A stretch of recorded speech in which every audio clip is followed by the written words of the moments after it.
Hello friends, तर आज आपण बनवणार आहोत अंडा भजी. तर सर्वात प्रथम मी एक पातेलं घेतलं आहे, त्यामध्ये पाणी घातलं आहे. नंतर त्यामध्ये अंडे सोडणार आहे. आता मी त्यामध्ये असे अंडे सोडले आहेत. तुम्हाला हवे जेवढे अंडे तुम्ही घेऊ शकता. मला हवे तेवढेच मी आता सध्या घेतले. अंडे आता बॉईल झाले आहे, त्याचे मस्त असे टरफले साईडला काढून घेऊया. बघा किती छान असे अंडा बॉईल झाला आहे.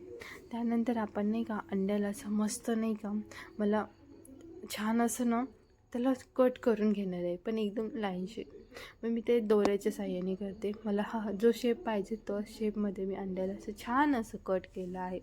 त्यानंतर आपण नाही का अंडा बघा किती छान असं कट झालं आहे एकदम स्मूथली. त्यानंतर मी आता एका मिक्सरमध्ये मिरच्या, ओव्याची पानं आणि लसूणची पेस्ट करून घेतली. नंतर आता बेसन घेतलं आहे.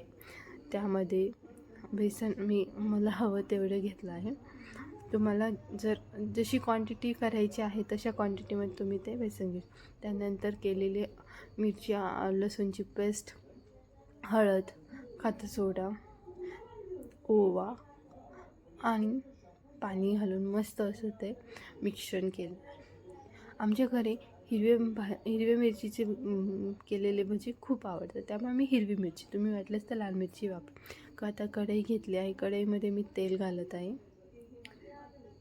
छान असं तेल घेतलं आहे भरपूर मात्रामध्ये. नंतर अंडेवर मीठ आणि मिरची टाकून घेतले आहे. पहा किती छान दिसत आहे ते. अंडा भजी बनवण्यासाठी अंडे एकदम रेडी आहेत. चला आता आपण बनवूया अंडा भजी. मस्त असं ते बेसनमध्ये त्याला अंड्याला डीप करून घेतलं आणि छान असं कढईमध्ये सोडलं. तर कसं वाटलं तुम्हाला रेसिपी मला नक्की सांगा.